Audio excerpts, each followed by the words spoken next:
ওকে, আপনি ডিসাইড করেছেন যে আপনি আইএলটিএস এক্সাম দিবেন। এখন ইনিশিয়াল স্টেপগুলো কি কি? আমাকে অনেক সময় অনেকেই জিজ্ঞেস করে যে ভাই আমি আইএলটিএস দেওয়ার ডিসিশন নিয়েছি, অমুক দেশে যাওয়ার ইচ্ছা, আমি এখন কি করব? সো এই প্রশ্নটার উত্তর দেওয়ার জন্যই আজকের এই ভিডিওটা। আসসালামু আলাইকুম, আমার নাম নাফি। আমি নিজে আইএলটিএস এক্সামে 8 পেয়েছিলাম এবং আমি গত অলমোস্ট 3 বছর ধরে প্রায় 300-র উপর স্টুডেন্ট পড়িয়েছি। সো আইএলটিএস এর প্রিপারেশন নেওয়ার জন্য সর্বপ্রথম যে কাজটা করবেন সেটা হচ্ছে কোনো রকম চিন্তা ভাবনা না করে আমার কোর্সে ভর্তি হন। আমি আপনাকে 7.5 পাওয়া দেব, guaranteed. I am just kidding. যারা এই কথা বলে তাদের চেয়ে আপনি 100 হাত দূরে থাকবেন। কেউ আপনাকে কোনো স্কোর প্রমিস করে দিতে পারবে না। দিন শেষে আপনি আপনার স্কোরটা প্রপার এফোর্ট দিয়ে আর ভালো একটা স্ট্র্যাটেজি ফলো করে দেন পাবেন। তো ইনিশিয়াল স্ট্র্যাটেজিটা কি, এটা নিয়ে আজকে ডিসকাস করি। সো এটা খুবই সিম্পল, বাট অনেক মানুষই আসলে একদম বুঝেই না যে কোত্থেকে স্টার্ট করবে। সো খুবই সিম্পল কয়েকটা স্টেপ আমরা ফলো করবো। প্রথমটা, আই এম অ্যাজিউমিং যে আইএলটিএস কি, আইএলটিএস এর মডিউল কয়টা, এগুলো আপনি মোটামুটি হালকা পাতলা জানেন। এখন যদি ধরেন রিডিং মডিউল বলতে আপনি বুঝেন যে আপনাকে রিডিং পড়ে শোনাইতে হবে আরেকটা মানুষকে, তাহলে আপনি এখনও জানেন না। সো আগে আইএলটিএস এর এক্সামটা সম্পর্কে একটু ঘাটাঘাটি করেন যে 4টা মডিউলে কি আসে, এক্সাম কিভাবে হয়, অ্যান্ড অল দ্যাট। সো এটা করার পর আমাদের প্রথম স্টেপটা হচ্ছে আপনার টার্গেট স্কোরটা সিলেক্ট করতে হবে। বেশিরভাগ মানুষ ইউজুয়ালি 6.5, 7, 7.5 পেলেই খুশি, কারণ বেশিরভাগ আপনার ইউনিভার্সিটিতে ইউজুয়ালি এই রেঞ্জের স্কোরই চায়। সো আপনি আপনার জন্য একটু রিসার্চ করে দেখবেন যে আপনি যে দেশে যেতে চাচ্ছেন সেই দেশে আপনার হোক ইউনিভার্সিটি বা যে কোনো কিছুর জন্য আপনার স্কোরের টার্গেটটা কত লাগবে।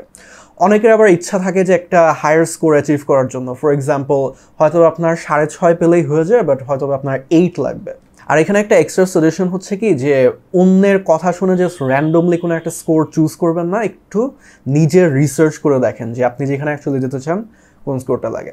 সো স্টেপ 1 গেল। স্টেপ 2টা একটু ক্রিটিক্যাল, বাট এটা ফলো করতে হবে।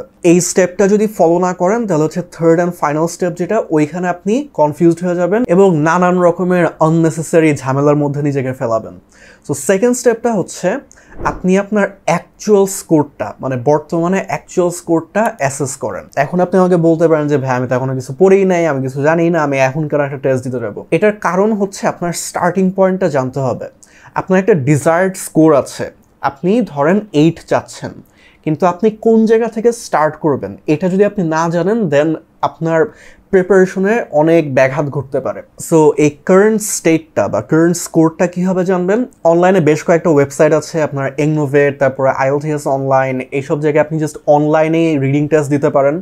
কেমব্রিজের বই থেকে 2টা সলভ করলেন। আই পার্সোনালি সাজেস্ট যে 10 থেকে 14-এর মধ্যে যে কোনো একটা মানে listening and reading and writing practice করেন, আর 15 থেকে 19 অথবা যদি 20 থাকে এর মাঝখানে যে কোনো একটা টেস্ট থেকে রিডিং আর লিসনিং আর রাইটিংটা সলভ করেন। আর স্পিকিংটা তো ইউজুয়ালি পার্টনার লাগে বা কোনো একটা জায়গায় গিয়ে টেস্ট দিলে ভালো হয়।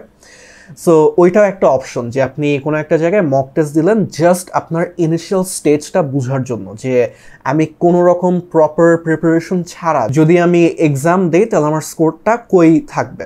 সো ওইটা হচ্ছে বেসিক্যালি আপনার স্টার্টিং পয়েন্ট। সো সেকেন্ড স্টেপটা কমপ্লিট করলে আপনার যেটা হয়, আপনার ডিরেকশনটা ক্লিয়ার থাকে যে আচ্ছা আমার টার্গেট এটা আর আমি বর্তমানে এখানে আছি। So this is the third step, যেখানে হচ্ছে আপনি অ্যাকচুয়ালি কিভাবে প্রিপারেশনটা নেবেন এইটা যাচাই করা। এখন this is a relatively short video, আমি আপনাকে একদম ফুল 100% ডিটেলসে বুঝাতে পারবো না, বাট আমি জেনারেল একটা ধারণা দিই।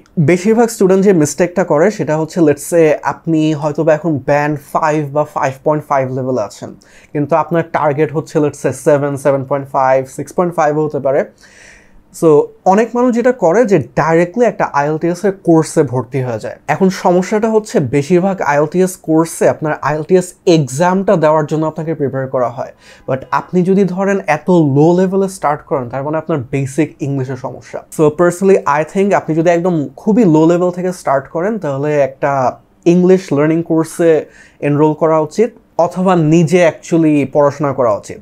যদি আমি একটা আইএলটিএস এর প্ল্যাটফর্ম রান করতেছি, সো আমার হচ্ছে কোর্স বেচার কথা বা হচ্ছে কোর্স কিনতেই সাজেস্ট করার কথা, but I personally think that English is a language, এটা দিন শেষে একটা ল্যাঙ্গুয়েজ। সো এটা নিয়ে অত লাইক কোর্স করা খুব একটা নেসেসারি না। এখানে আপনার মূলত যেটা লাগে সেটা হচ্ছে একটুখানি সেলফ ডিসিপ্লিন আর একটু ভালো স্ট্র্যাটেজি আর কি, একটু স্ট্র্যাটেজিক থিঙ্কিং লাগে এখানে। সো লাকি ফর ইউ, ইন্টারনেটে হচ্ছে আপনার রিসোর্সের অভাব নাই। সো আইএলটিএস লিস্ট, তারপর আইএলটিএস অ্যাডভান্টেজ, আরও অনেক আপনার ইউটিউব চ্যানেল আছে, তারপর অনেক ওয়েবসাইট আছে যেখান থেকে আপনি ফ্রি ইনফরমেশন পাবেন।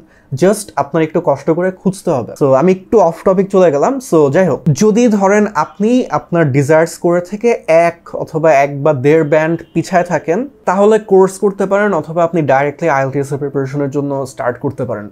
অন দ্য ওয়ে আপনি হচ্ছে অনেক গ্রামার শিখবেন, ভোক্যাবস শিখবেন, এবং সাথে সাথে আপনার আইএলটিএস এর টেস্ট দেওয়ার হচ্ছে প্রিপারেশনটা নিতে পারবেন। সো ওইটাও আপনার কাজে দিবে। আর ধরেন আপনার ইংলিশ মোটামুটি ভালো, আপনার যে ডিজায়ার্ড স্কোরটা তার চেয়ে আপনি একটু কম পাচ্ছেন, মেবি 1 ব্যান্ড বা হাফ ব্যান্ড ওভারঅল কম আসছে, এক্ষেত্রে আমি সাজেস্ট করবো যে কোনো একটা প্র্যাকটিস ফোকাসড একটা গ্রুপে জয়েন হন। এইখানে আমার মার্কেটিং হচ্ছে যে আমি কোহর্ট প্রোগ্রামে এক্স্যাক্টলি এটাই করাই। যদি আপনার করার ইচ্ছা থাকে ইউ ক্যান জয়েন, আদারওয়াইজ এই জিনিসটা আপনি নিজেই করতে পারবেন, যে নিজে নিজে বাসায় প্র্যাকটিস করা, বাট গাইডেন্স থাকলে ভালো হয় আর কি। এর জন্য আমি এই জিনিসটা প্রোভাইড করি। তো if you are interested then আপনি মেসেজ দিতে পারেন। ইউজুয়ালি ব্যাচের সিট খালি থাকে না খুব একটা, বাট ইউ ক্যান আস্ক। তো যাই হোক, জোর করে মার্কেটিং করলাম। সো এই 3টা খুবই সিম্পল স্টেপ যদি ফলো করেন, এইটা করতে মেবি 2 দিন লাগবে, ম্যাক্সিমাম 2 দিন 3 দিন। আর যদি আপনি আমার মতো খুব একটা অবসেসিভ মানুষ হয়ে থাকেন, তাহলে একদিনেই সবকিছু বুঝায় ফেলতে পারবেন। সো এইটার ফলে যেটা হবে, আপনার মধ্যে কোনো কনফিউশন থাকবে না। কারণ সমস্যাটা হচ্ছে কি, যে অনেকে না বুঝে একটা কোর্সে ভর্তি হয়, বা না বুঝে একটা কোচিং সেন্টারে ভর্তি হয়। মানে অ্যাজ অ্যান এক্সাম্পল, আপনি ধরেন বেসিক ইংলিশই পারেন না, আপনি ভর্তি হলেন যে একটা আইএলটিএস এর কোর্স। আইএলটিএস এ কিন্তু আপনার একদম বেসিক লেভেলের ইংলিশ ইউজুয়ালি শেখানো হয় না কোনো জায়গায়। আমি নিজেও বর্তমানে শিখাই না, অ্যাট দিস পয়েন্ট আমি নিজেও শিখাই না। সো আপনি যদি খুবই লো একটা লেভেল থেকে স্টার্ট করে একটা আইএলটিএস এর কোর্সে ভর্তি হয়ে যান, তাহলে বিষয়টা অনেকটা এরকম হয় যে আপনি সাইকেল চালাতে জানেন না, আপনি হুইলি করার আর স্টান্ট করার একটা প্রোগ্রামে ভর্তি হয়েছেন। মানে এই জিনিসটা খুবই বোকার মতো একটা কাজ করা। সো এই জন্যই আমি ভাবলাম যে এই ভিডিওটা বানানোর দরকার, বিকজ অনেক মানুষ যখন একদম শুরু করে খুবই কনফিউজড হয়ে যায় আর কি। সো প্রথম থেকে আবার একটু রিক্যাপ করি। সো প্রথম জিনিস যেটা করবেন সেটা হচ্ছে আপনার টার্গেট স্কোরটা সেট করবেন। পরের জিনিসটা হচ্ছে আপনার অ্যাকচুয়াল যে কারেন্ট অবস্থাটা, কারেন্ট স্কোরটা, এটা জাজ করবেন। অলওয়েজ নাম্বার দিয়ে জাজ করবেন, কখনো বলবেন না যে আমি খারাপ, আমার দ্বারা হয় না, এই সেই, বা মোটামুটি স্কোর করি। আপনার অ্যাকচুয়াল নাম্বারস লাগবে, তাহলে আপনি অ্যাসেস করতে পারবেন যে আপনি অ্যাকচুয়ালি কোথায় আছেন। এবং ফাইনালি থার্ড স্টেপটা হচ্ছে আপনার এই 2টা স্টেটের মধ্যে যে ডিফারেন্সটা, ওই জিনিসটা অ্যানালাইজ করেন যে আপনার কতটুকু প্রিপারেশন নেওয়া উচিত। সো এই জন্য হয়তো আপনি নিজেই পড়তে পারেন বাসায়, অথবা একটা হোম টিউটর নিতে পারেন, বা কোনো একটা কোর্সে ভর্তি হতে পারেন। সো তখন হচ্ছে আপনার জন্য সবকিছু ক্লিয়ার হবে actually. And that was mostly it. আমার ভিডিওগুলো যারা হচ্ছে অনেকদিন ধরে দেখেন, আই এম ভেরি সরি, অনেকদিন ধরে কিছু আপলোড করি নাই, বিকজ আমি একটু অসুস্থ ছিলাম আর আমার সেমিস্টার ফাইনালস ছিল। সো সব এখন মোটামুটি কমপ্লিট, আমি মোটামুটি আগের চেয়ে একটু সুস্থ। আর এখন থেকে আমি রেগুলারলি ভিডিওস আপলোড করা শুরু করবো। আপনাদের হচ্ছে স্পিকিংয়ের লাইক কোর্স ম্যাটেরিয়াল যে ভিডিওগুলো, ওইগুলো আপলোড করতে হবে। হোপফুলি এই ফ্রাইডে পেয়ে যাবেন। So that was mostly it. আমার নাম Nafi, and I'll see you on the next video.